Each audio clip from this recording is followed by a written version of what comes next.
à tous, bienvenue pour ce nouveau numéro du Liberty Mag. Bonjour Mickaël. Bonjour Valérie, ça va ? Oui, très bien, je passe une très bonne semaine. Ah ben, moi de même est ravi de vous retrouver pour ce nouveau numéro, le 8e déjà, Tout à fait. décidément. Et je vous propose d'ailleurs de découvrir le sommaire en images. Nous aurons des buzz avec notamment un Américain de 51 ans qui vit dans une grotte depuis plus de 10 ans. Nous aurons également un petit chien qui fait une apparition inattendue dans un journal télévisé au Canada. Nous irons également faire un petit tour sur les canaux de Bruxelles. On aura d'autres informations insolites et aussi la rubrique cinéma de Niki qui a rencontré Patrick Bruel pour le film Le Prénom. Mais avant ça, comme chaque semaine, place à l'actualité touristique. Tout à fait, une actualité touristique teintée un petit peu de politique pour commencer. Alors on en a beaucoup parlé, ce sont les élections bien évidemment en France. On sait maintenant qui est passé au second tour et ça donne des idées à certains pour faire le buzz. Il y a donc quelqu'un qui est suffisamment calé en informatique et qui a posté sur le site de l'aéroport de Tahiti que le président Nicolas Sarkozy était décédé suite à un accident d'avion. C'est pas... Voilà, donc je vais vous lire le message, c'était quand même pas mal. Nous venons de perdre un avion de type jet privé avec à bord le président Nicolas Sarkozy. Ce jet se rendait à Bora Bora et à 10 minutes de l'arrivée, un SOS nous est parvenu de ce jet. Et ensuite, le jet a disparu de nos radars. Des débris ont été retrouvés au large de Bora Bora et nous mettons tout en œuvre pour retrouver les boîtes noires de l'appareil afin de comprendre ce qui s'est passé. Toutes nos condoléances à Madame Sarkozy. Incroyable. Voilà, mais ça a fait le buzz, ça a évidemment fonctionné. Alors le petit plaisantin a retiré son message quelques heures après et a mis un nouveau message expliquant que le site n'était pas suffisamment sécurisé et qu'il fallait faire attention à toutes les dérives. Mais en tout cas, il aura réussi son coup. Ça, c'est sûr. Voilà, tout à fait. On continue avec une news un petit peu moins drôle, puisque c'est pas vraiment un buzz. C'est à Rio, au Brésil, il y a une épidémie de dengue. Vous savez, ce moustique, pas les fous. Ouais. Ce fameux moustique qui est arrivé il y a déjà quelques années en Amérique et en Asie. Il y a 50 000 personnes qui sont touchées depuis le début de l'année. 500 rien que pour cette semaine qui vient de s'écouler, donc c'est quand même énorme. Alors pour le moment, la destination n'est pas encore déconseillée, mais il faut prendre toutes les mesures possibles. Alors les mesures possibles, il n'y en a pas des masses. Il faut savoir qu'il n'y a pas de vaccin pour cette maladie. Ça se transmet avec un moustique et en général, je vous rassure, on n'en meurt pas dans la majorité des cas, mais il est possible qu'on en meure. Alors, on déconseille fortement de prendre de l'aspirine parce que ça peut créer de l'hémorragie et ça peut devenir un cas plus ou moins sévère. C'est une maladie qui n'existe pratiquement pas chez nous. C'est arrivé en 2010 en France pour la première fois et en Croatie. Donc, pas trop de panique. Mais en tout cas, pour ceux qui se rendent à Rio de Janeiro, faites attention. Méfiance. Voilà, méfiance et prudence. On continue avec un parc d'attractions en Espagne qui s'appelle Port Ventura, qui draine de plus en plus de monde et de touristes un peu partout. Enfin, il n'y a que 2% de Français qui s'y rendent. Mais quand même, ça augmente. Eux ont, pour 25 millions d'euros quand même, on dit que c'est la crise, mais tout le monde la ressent pas. Trouver des investissements énormes. Donc pour 25 millions, ils ont fait la plus grande, la plus haute et la plus longue montagne russe. Voilà, exactement. Ils avaient déjà, je crois, la plus haute, il me semble, avec un pic quasi à 90 degrés, non ? Ouais, C'était là, une fois, alors à Port en fait, Aventura. ici, elle est plus rapide parce qu'elle fait 134 km/h. C'est la plus haute parce qu'elle fait 76 mètres. Et la plus longue, 76 mètres aussi. Donc voilà, pour ceux qui sont amateurs de sensations fortes, il faut se rendre jusqu'en Espagne. Mais en tout cas, bon, elle va être détrônée d'ici très peu de temps. À mon avis. Et quelqu'un aura un petit subside. Et on rajoute chaque fois une caractéristique. Bientôt, on va faire l'attraction à l'envers. Voilà, il y a déjà des montagnes russes à l'envers. Ouais, donc, la prochaine, à mon avis, la prochaine idée de montagne russe, c'est la descente à 90 degrés à l'envers. Voilà, exactement. T'imagines ? Pas mal. Oui. Bon, on vous invite à tester. Nous, on testera après. Si vous avez des millions, on peut tester. Tout à fait. On continue avec les Pays-Bas. Donc là, c'est une autre forme de tourisme. C'est les touristes qui s'y rendent pour acheter de la marijuana. Il y en a énormément, des millions chaque année, à tel point que même l'Office du tourisme de la Hollande s'est rendu compte de cet attrait et publie sur son site internet, donc l'Office du tourisme, les meilleures adresses. Donc ça, c'est quand même pas mal. Ceci dit, il y a beaucoup de nuisances, il y a beaucoup de problèmes à cause de cela, surtout que ça se passe en général en soirée ou la nuit. Et donc à partir du 1er mai, donc à partir de ce mardi, les provinces du sud des Pays-Bas interdisent à toutes les personnes qui ne résident pas en Hollande, et évidemment qui n'ont pas 18 ans, d'acheter de la marijuana chez eux. Et cette mesure sera étendue à partir du 1er mai 2013 à toute la Hollande. Donc voilà, pour ceux qui veulent aller faire leurs courses, dépêchez-vous, il vous reste un week-end. Ah oui, c'est drôle de course quand même. Mais, mais voilà, c'est un tourisme. On a eu le tourisme macabre la semaine dernière. On essaye de varier. On trouve toujours des tourismes. Tout à fait. Tout à fait faut pour tous les goûts, de toute façon. Voilà, alors une nouvelle étude qui a été faite par des chercheurs australiens et qui prouve, et là, désolé mesdames, je vais devoir vous le dire, que l'essayage du bikini à l'approche de l'été, c'est une épreuve terrible pour toutes les filles. Mais c'est certain. Cette étude le démontre totalement. Donc on se retrouve dans les cabines d'essayage, bien souvent il fait terne, la lumière est atroce, on sort de l'hiver, on n'a pas encore perdu tous nos kilos. Enfin, catastrophe, et il est prouvé vraiment par A plus B que c'est une épreuve dont certaines ont du mal à s'en remettre. C'est un choc, hein. Voilà. C'est un choc. D'ailleurs, enquête australienne, et c'est en Australie qu'en octobre dernier, il y avait eu le record du monde du plus grand défilé de femmes en bikini. C'est 350 femmes qui avaient défilé sous les yeux du huissier de justice, qui devaient s'en régaler, à mon avis. Tout à fait. Et donc, record sexy. Record sexy. Donc, et c'est vrai qu'en Australie, il y a de belles plages et de belles femmes. Ouais. De beaux bikinis. Donc. Tout à fait. Et donc voilà, je compatis totalement. Je fais partie de la large majorité qui a beaucoup de mal quand on doit essayer le bikini. Donc voilà, désolé, maintenant c'est prouvé par A plus B. Désolé. Ouais. On est trop difficile avec nous-mêmes, paraît-il. Je crois que l'émission va s'arrêter là, parce que là, on a plombé tout quoi, pour les téléspectatrices. Non, allez. Tout à fait. Je vais quand même terminer avec une dernière news qui est quand même assez incroyable. C'est un nouveau site de rencontre, donc ça a fleuri, ça sur le net, c'est incroyable, qui propose à toutes les filles qui sont jolies uniquement et qui n'ont pas beaucoup d'argent, de partir en vacances avec des hommes très riches qui ne supportent pas d'aller dans les palaces 5 étoiles tout seuls, trop dur la vie, on les comprend. Et donc, toutes ces filles doivent être belles et fauchées et elles ont le droit de s'inscrire et elles peuvent partir gratuitement aux frais d'un monsieur qui est seul, qui a besoin de compagnie en vacances. Et le site s'appelle misstravel.com. Je pense que ça va bien fonctionner. Ouais. Allez faire un petit tour, non pas le tour du monde parce que vous pourrez pas du coup, mais le tour tout à fait. de Moi, les critères de beauté sont très relatifs, hein, donc j'aimerais bien. Bah oui, parce que être beau, belle, être, par exemple, tu parlais du bikini, mince ou on va dire bien en chair, il y en a mince anorexique. Enfin, on fait pas mal l'amalgame entre tous les. Voilà, tout à fait. Enfin, bref, un petit saut sur le site internet. Si vous estimez que c'est votre cas, vous pouvez toujours aller sur le site qui s'affiche en ce moment au bas de l'écran. Exactement, et on retrouve d'ailleurs toutes ces informations sur notre site internet. Tout à fait, le www.libertytv.com/tv, et on a une page Facebook aussi. Exactement. Sur laquelle on vous invite à vous rendre. On poste des news tous les jours, et puis les bons plans, plein de choses, des concours et une page Twitter. Voilà, exactement. N'hésitez pas à vous abonner. Vous serez tenu informé de toute l'actualité touristique. On va passer justement au buzz parce que Miss Travel, ça aurait pu... Enfin, c'est un buzz quand même parce que c'est un site qui va faire parler de lui et une section buzz qui est dédiée aux animaux pour commencer avec Méo qui est un chat qui pèse pas moins de 18 kilos et pourtant il n'a que 2 ans. Il est en lice pour être le plus gros chat au monde et il faut savoir que 18 kilos c'est quand même 3 fois le poids moyen d'un chat à cet âge-là. Et le chat le plus gros au monde, sais-tu combien il pèse, Valérie ? Non. Plus de 21 kilos, donc c'est quand même pas mal. Hein, ouais. Déjà, quand on voit les images de Méo, c'était déjà pas mal. Ça se passe à Santa Fe aux États-Unis et on se dit que c'est déjà un bon point. Hein. Déjà pour l'alimenter, je crois que ça doit être. Ouais, ça doit coûter cher en nourriture, ça c'est sûr. Exactement. Des oiseaux entiers. Ah, là, c'est toute la. C'est toute la forêt qui. Il n'y a plus rien pour le lendemain. Voilà. Il n'y a plus rien pour les autres. Donc voilà. Méo est passé. Allez, on va continuer avec les animaux et cette fois-ci, c'est dans un journal télévisé au Canada que ça se passe sur la chaîne Global Toronto. Durant les informations, un chien est venu à côté du présentateur tout simplement pour saluer les téléspectateurs. Un chien qui ne devait évidemment pas faire cette apparition à l'antenne et pour l'anecdote, il appartient au présentateur météo de la chaîne, donc Global Toronto. Et il faut savoir que le chien s'appelle Storm, qui signifie ouragan. Je trouve que c'est pas mal pour un présentateur météo d'appeler son chien, décidément, avec les chats ou les chiens, c'est son chien, Storm. Donc, d'ailleurs, il y a suite à cette apparition, il y a des téléspectateurs qui ont créé une page fan sur Facebook, comme quoi... Pour Storm. Exactement, pour cette apparition télévisée très remarquée. Donc voilà, en tout cas... justement, qui nous rejoint ? Qui nous rejoint ? Il n'y a personne. Bon, c'est pas grave. On a un autre animal. Ouais, on vous présentera un autre animal tout à l'heure. Ouais, très fidèle animal. Voilà. Et bouge pas.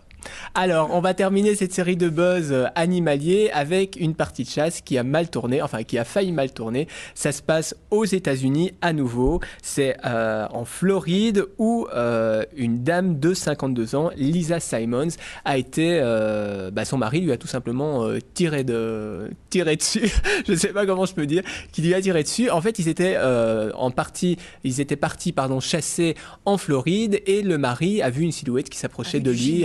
Voilà, il croyait que c'était un sanglier et finalement il a tiré dedans, sauf que le sanglier n'était pas là. Il a tiré dans qui? Ben dans Lisa, qui n'est autre que sa femme. Et je vous assure que Lisa a été transportée à l'hôpital. Elle souffrait quand même de blessures assez importantes. Elle a été opérée et le journal de Orlando relate que la dame a décidé de ne pas porter plainte contre ce mari. Je vous assure, c'est une histoire véridique. Donc voilà, on a déjà entendu souvent parler de parties de chasse qui se passent très mal, tant en France qu'en Belgique que partout dans le monde. Comme quoi, tout le monde confond des sangliers avec leurs femmes. C'est incroyable. Mais c'est lui qui fait le coup quand même. Je pense que j'ai porté plainte. Non mais là il précise que hors de danger, la quinquagénaire n'a pas déposé de plainte contre son compagnon. Donc voilà, comme bah je sais pas, mais à mon avis pour la tuer la prochaine fois. Je conseille fortement parce que la prochaine partie de chasse, il va pas la louper. Elle passera. Bon allez, si vous avez d'autres boss, n'hésitez pas. www.libertytv.com/tv ou alors télé@libertytv.com. Je crois qu'on va marquer une petite pause, non? Moi je pense que c'est nécessaire. Ok, exactement. Allez, on va marquer une courte pause, le temps pour vous de voir quelques promotions de la chaîne et on se retrouve juste après avec notamment le cinéma et d'autres buzz et informations insolites. À tout de suite. À tout de suite.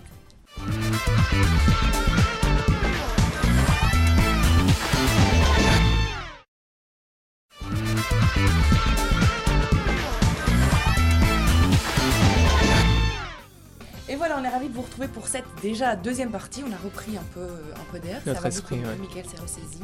Voilà. Valérie aussi d'ailleurs. Voilà, tout à fait. Allez, pour vous ressaisir, il y a parfois rien de tel qu'un bon verre d'eau dans la figure aussi. Mais on va parler de l'eau parce que c'est le 1er mai, tu l'as dit. Mais oui, écoute, je l'ai bien préparé pendant la pub. On a eu 5 minutes, je trouve. Non, mais c'est le 1er mai. Et justement, on vous avait demandé s'il y a des événements spéciaux dont vous voulez qu'on parle. N'hésitez pas à nous les envoyer à télé@libertytv.com. Et ici, on va vous parler de Brussels by Water. C'est un concept qui vous permet tout simplement de faire des promenades et visites guidées le long des voies d'eau de la capitale belge. Donc vous pouvez faire tout au long de l'année, mais en ce 1er mai, il y a des visites et des croisières guidées et même des tours à vélo à 1 € seulement. Et pour ce jour assez spécial, c'est plusieurs communes de la région bruxelloise, la province du Brabant flamand qui se sont associées et de 10h à 17h au départ du quai Becco. Chaque heure, vous aurez une croisière qui partira en direction de Vilvoorde et à l'arrivée, vous aurez évidemment de nombreuses animations. N'hésitez pas à vous rendre sur le site brusselsbywater.be. Vous découvrirez aussi toutes sortes d'excursions que vous pourrez faire tout au long de l'année. Jolis poissons, on aime beaucoup les poissons. Exactement. Donc c'est une occasion. Voilà, 1er mai, je pense que c'est la fête du travail. Donc logiquement, vous ne travaillez pas. Donc si vous voulez faire une croisière sur les cours d'eau de Bruxelles, voilà, il y aura plein, comme on l'a dit, plein d'activités. Donc si le temps est de la partie en plus... On espère que le printemps va se déclarer, là, qu'il serait peut-être temps. Exactement. Et si vous n'allez pas faire un tour en croisière, peut-être que vous irez au cinéma. Tout à fait, c'est Niki Depasse qu'on retrouve avec plaisir comme chaque semaine. Cette fois-ci, c'est Patrick Bruel qu'elle a rencontré pas mal, un beau poisson dans ses filets aussi, on peut le dire, qui parle de son film Le Prénom. Je vous propose tout de suite de regarder. Patrick, vous aimez votre prénom? J'aime beaucoup mon prénom. Oui, c'est vrai. Ouais. Alors vous êtes Vincent. Pourquoi je ne devrais pas? Ah si. C'est vrai que le Patrick avec le i plusieurs... ça, c'est pas ça qui change la nature du prénom. Non, mais c'était facile. Le prénom que ma mère m'a donné et que j'aime beaucoup. En plus, je ne sais pas si c'est une racine irlandaise qui l'a attirée ou le caractère patricien qu'elle souhaitait donner à son fils, mais les deux me vont. Oui. Alors ce prénom où vous jouez le rôle de Vincent, après avoir fait la pièce de théâtre pendant pas mal de temps, qu'est-ce qui vous a donné envie de faire le film? J'ai eu envie de faire le film dès que j'ai lu la pièce la première fois avant même de la jouer. Je savais qu'il y aurait un film et j'aurais envie d'être dans cette aventure parce que cette aventure est merveilleuse, parce que ce texte est absolument génial. Parce que c'est irrefusable, parce que c'est un cadeau pour un acteur, une fois dans sa carrière, de tomber là-dessus, c'est extraordinaire. Donc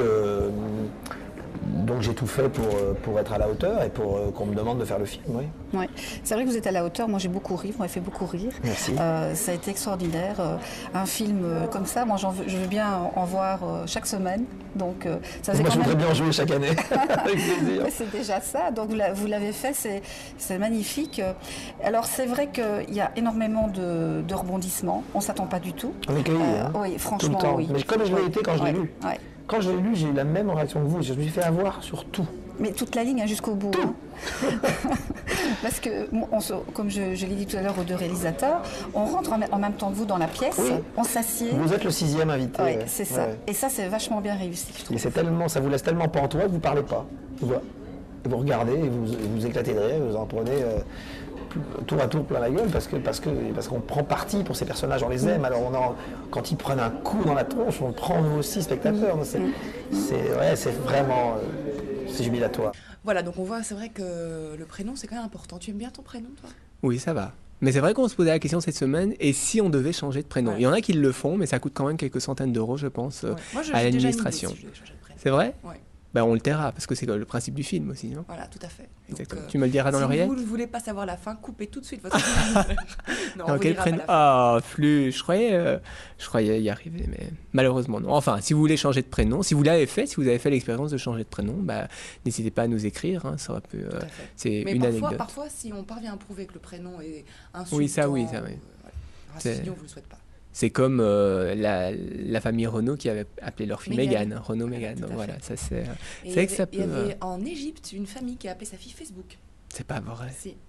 Et quoi, elle s'appelait... mais le prénom, c'était quoi ? Pas, et puis elle s'est appelée, puis elle est née, et puis elle s'est appelée Facebook. Ah, misère. Donc comme quoi, sur toute la planète, il y a vraiment des prénoms assez... Si elle veut s'ouvrir un compte, je pense que ça va être refusé. Ah, à mon avis, il y a même des gens qui s'appellent Pluie. Des petites filles, j'ai entendu l'autre fois, une fille qui s'appelle. Enfin bref, allez, on va enchaîner avec les buzz et un homme qui vit reclus de la société. Il vit dans une grotte. Il s'appelle Daniel James Shellabarger. Il est américain, il a 51 ans et depuis l'an 2000, il vit dans une grotte. En fait, il veut tout simplement prouver qu'il n'a pas besoin de l'argent pour vivre et donc il n'a pas de travail, pas de compte en banque. On en parlait avec Facebook, hein, n'est-ce pas ? Donc il refuse toute aide des citoyens et du gouvernement et il essaye aussi d'oublier tout ce qui fait partie de son passé, c'est-à-dire ses papiers d'identité, sa maison, ses amis, enfin bref, il est vraiment reclus sur lui-même, donc il vit un peu à l'aventure. Tu sais comment on l'appelle ? Non. El Predator. C'est pas vrai.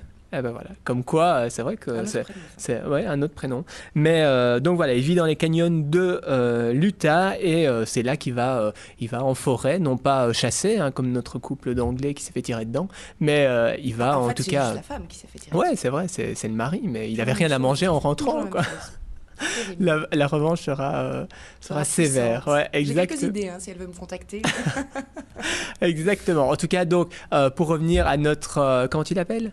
El Predator. Voilà, exactement. Il vit dans l'Utah et c'est là qu'il va dans la nature chercher tout ce dont il a besoin pour vivre, donc soit les aliments, des insectes. Sauf si Méo est passé par là, alors pas de bol, il n'a plus rien pour sa journée. Ça, effectivement, on n'est pas à l'abri. Et donc il résume sa façon de vivre comme suit. Il dit « Ma philosophie consiste à n'utiliser que ce qui est donné gratuitement ». Et il donne tout simplement à réfléchir au lien qu'on entretient avec l'argent, parce que c'est vrai que beaucoup disent sans argent on n'est rien, mais il prouve le contraire depuis 10 ans. C'est peut-être pas une vie de luxe, mais en tout cas depuis 10 ans... Oui, voilà, il a réussi à faire parler de lui aussi. Mais 10 ans après, à 12 ans, on est en 2012. Ouais. Donc voilà, allez, on va... c'est ici, malheureusement, que se termine Liberty Mag. On va se quitter. Oui, on va se quitter. Non, mais c'est parce que je voulais d'abord qu'on rappelle le site internet. Tout à fait, donc c'est www.libertytv.com/tv. Il y a les programmes, les news, etc. N'oubliez pas notre page Facebook et notre compte Twitter Liberty TV officiel. Exactement. Et moi, je voulais saluer Doris, qui est sur notre plateau depuis le début. De regarder, elle est là, elle est magnifique. C'est Doris, c'est notre petite mascotte. Vous nous avez demandé d'avoir une mascotte, on l'a mise. Et donc voilà, comme quoi c'est Doris qui fait le show. Doris est sur un plateau de télévision. On l'appellera comme ça dorénavant.